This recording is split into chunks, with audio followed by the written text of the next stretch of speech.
Hello, my name is Phoenix Tate, and I will be reading my analysis essay of the book King Kong Theory by Virginie Despentes. Virginie Despentes' book King Kong Theory is a riveting piece of feminist literature written through the lens of a sexually enlightened Frenchwoman. The book covers a diverse set of topics: rape, toxic gender roles, prostitution, shame, pornography, and sexism. Despentes does an amazing job of highlighting her experience while explaining the complex systems of sex, its customs, and expectations. I will be analyzing these social taboos and how they prevent women from experiencing actual freedom. It's been ingrained into our heads that men are these uncontrollable sexual creatures that are constantly being excused for things that they cannot control, with things like the ever-popular "boys will be boys" saying. The opposite is said for the fairer sex, and thus an outdated trope emerges: hooking up only benefits men. This is a seriously dangerous mindset to fall into. The belief that women can only enjoy sex inside the context of a monogamous relationship is borderline hysterical. There is the implication that a woman only has sex to make her boyfriend, husband, partner happy, and if one does it for the simple pleasure that it brings her, well, that is an unfathomable choice, and she is deemed a whore. In reality, the truth is women have always been sexual creatures. Those women who understood sex could be pleasurable or even make their living off of it must be forced to do so, and when in reality, they're just living their truth.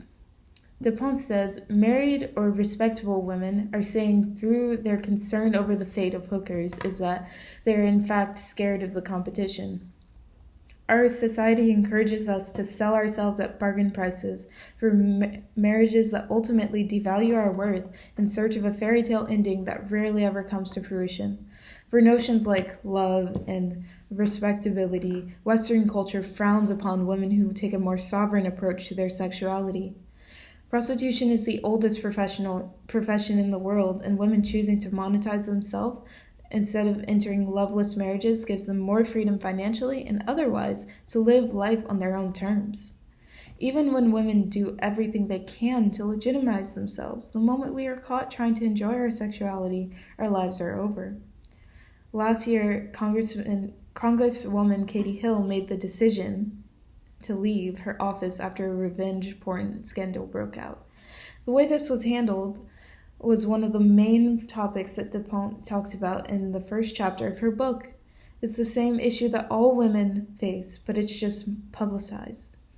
Women are so often ingrained in the system that we bring each other down and embrace the patriarchal framework of our society. The society we live in is set up for men's benefit. Women aren't the ones in power, yet are the ones tearing each other apart, hoping to be seen as worthy, which leaves immunity for men even when they are the ones in the wrong. I think it is an important point that Lisa Wade makes that is also touched on in King Kong Theory. Men and women are raised differently, and parents admit to it openly, saying most girls in America today grow up being told that they can do anything, and they know when this is emphasized, what it really means is they can do anything boys can do. So today's young women are quick to incorporate masculinity into their personalities and lifestyles. Parents who have sons with feminine traits openly discourage those traits. If your son wants to play with Barbie dolls or cries, parents discourage it by saying, "Why don't you play with a race car or Legos instead? Or stop crying like a girl." We never ask why it is just the way that it is. Despentes talks about her upbringing where people around her embraced her tomboyish fashion sense, being on birth control from a young age and enjoying sex like a man. She embraced duality. When she started having sex for money and dressing in a feminine way, she felt the most powerful and yet the most vulnerable. We are raised to feel apologetic for our nose and to avoid looking aggressive. Women have adapted the societal ideals of femininity, incorporating both traditionally feminine and traditionally masculine qualities. They are able to beat men at their own game, so to speak. Seeing the stereotypical traits of masculinity being embraced has put men in a dark situation. They're forced to amp up their masculinity in competition, and this is where the male oppression begins. To be a man is being the apex and asserting your dominance. It is and asserting your dominance is the embodiment of masculinity itself. Rape is sadly subsequent to toxic masculinity. Women embracing masculine traits doesn't protect them from rape, it even in a way justifies it. Only 34% of rape cases are reported to the authorities.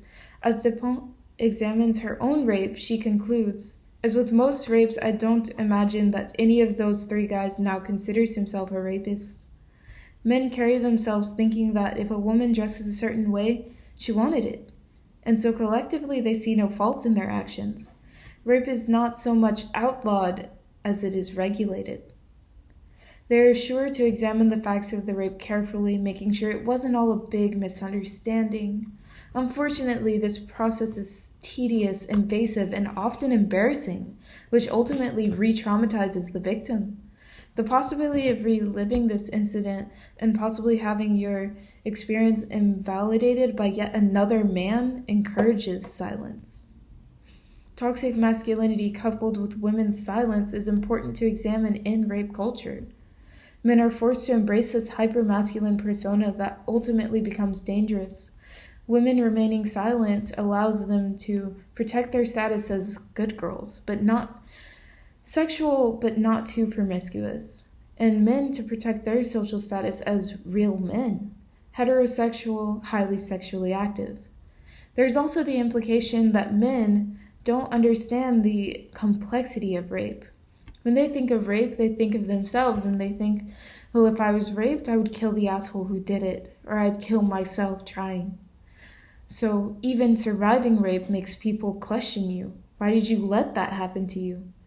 The shame that comes with admitting you've been raped is important to understand as well. When you admit that you've been raped, there's an external gaze of judgment that comes with doing so. We don't like to admit it, but it is true. Women are embracing their sexuality, but when rape is involved, it's our natural instinct to hide. Pretend like it never happened, because we believe that it could be seen as our fault, or that our peers may view us as ruined after the fact. My family is of Nigerian descent, and after reading this book, while it tries to point out inequality for women and get the world to make amends, I cannot help but think that this book comes off in a condescending way to the women who are married in the traditional sense. Tradition is such a big thing in my culture, and in many cultures as well, but adhering to tradition does not mean that you can't also be a feminist. Our very existence is a paradox. We are Africans in America. Perhaps because of this existence, we find it easier to embrace the paradox she seems to shun. Some of her comments seem to scoff at tradition and do not resonate with the typical woman who doesn't have the same background as her. Oftentimes, Western feminism criticizes the women who fall victim to oppression and does not understand the plight of those women. Western feminism is similar to when the colonizers came to Africa and expected the African people they enslaved to throw out their culture and traditions in favor of a better way of life that the West embraces. Like feminism, the women who don't immediately convert are considered enemies of progress or assets to the patriarchy, and all the sentiments of third-wave feminism are thrown out the window. This book was a very engaging and multifaceted read. Dupont did a wonderful job covering toxic masculinity, connecting the male desensitization of rape, giving a glimpse into modern rape culture. Understanding the woman's side, the effects of rape, and how they view themselves among their peers was an interesting topic that I felt was a rare point. She also covered many diverse topics and still captivated the reader's attention.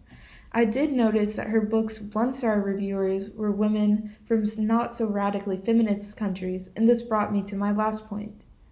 Her feminism is very idealistic and progressive, but not very inclusive. She wrote a riveting piece, but I think that she could strive to be less isolated with her views. Thank you for listening.